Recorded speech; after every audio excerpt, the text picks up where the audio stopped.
Hey everybody, my name is Taylor Miller from the GlutenAway Online Expo, and today I'm going to show you how to make gluten-free pizza rolls using Enjoy Life new baking mixes.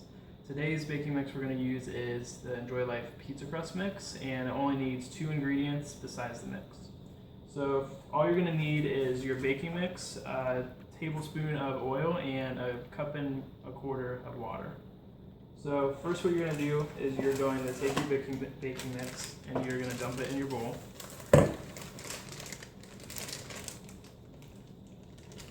And then next what you're going to do is dump your tablespoon of oil, which I already have laid out.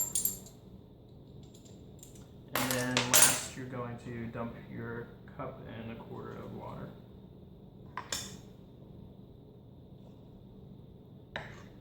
Then after you add that all to a medium-sized bowl, you're going to mix it all in the bowl and make sure it's well combined. And you want to make sure you get it into a mix where it's able to be kneaded and you can knead it with your hands. After you mix it together, you're going to want to take your hands and you're going to want to knead it for 1 to 2 minutes.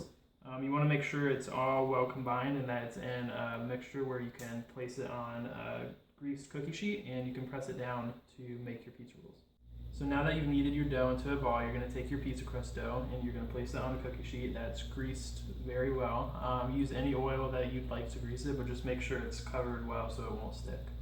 So you're going to take your dough and you're going to press it down on the sheet, and you want to spread it out on the sheet about 9 inches tall from the width, and then you're going to want to make sure it's the length of the sheet.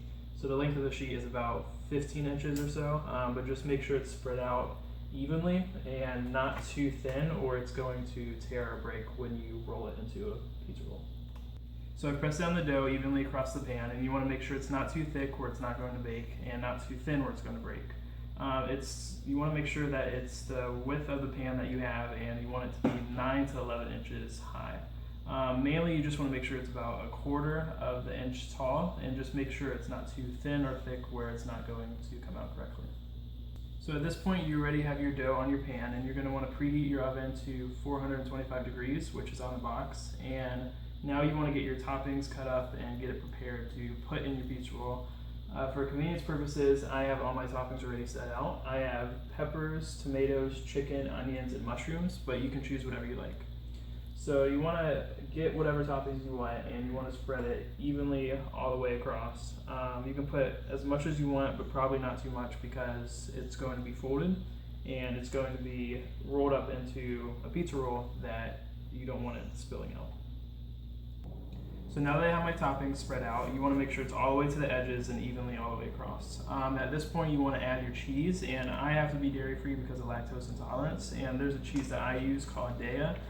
If you don't have to be dairy free, you can use any normal cheese, but at this point you can just add whatever cheese you like to your pizza, and you don't have to add that much. You just want to make sure there's a little bit enough for when you roll it that it'll stick together when you eat it. So now that I have my cheese on my pizza crust, you're going to want to try and roll it, and it doesn't have to be perfect. You want to go from the top to bottom. It might break and it might crack, but that's okay. So you're going to want to roll it 3 times all the way across, and you can see it's already breaking here, but if it breaks, just put it back together and just continue to roll it all the way across. So continuing to roll it, and you want to make sure it gets to the edges where you push it all together and it stays. So after you finish rolling your pizza dough into a roll, you want to take the ends and you want to pinch them together so everything stays inside. All you have to do is just pinch it. You don't have to roll it or anything. Just make sure it stays together in one roll on both sides so all the toppings stay inside. And once you've done that, you want to get melted butter. I use Earth Balance butter because I have to be dairy free, and Earth Balance is vegan and non-GMO, and this is an option you can use if you have to be dairy free as well. If you don't have to be dairy free, you can just melt normal regular butter and put it on top. So you take your melted butter and you get a brush, and you're just going to want to brush the top all the way across with the butter. That way you make sure that any seasoning you put on, which will be next, sticks and it cooks all the way through. So after you lightly butter your pizza roll, you're going to want to take parsley flakes and garlic powder, and you're going to want to lightly cover the top of your pizza roll with the seasoning. After you've done that, you want to put it in the oven for 425 degrees and 20 minutes. So now that the pizza roll is baked and we let it cool for 10 minutes, we're ready to slice it. You're going to take your knife and you're going to slice about 15 times all the way across to have even pieces to serve to whoever is eating it.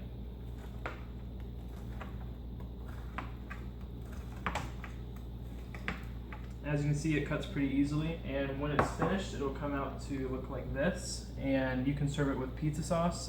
Just make sure it's gluten-free. We like to use Classico pizza sauce. It is certified gluten-free, but any pizza sauce that is gluten-free you can use to enjoy it with.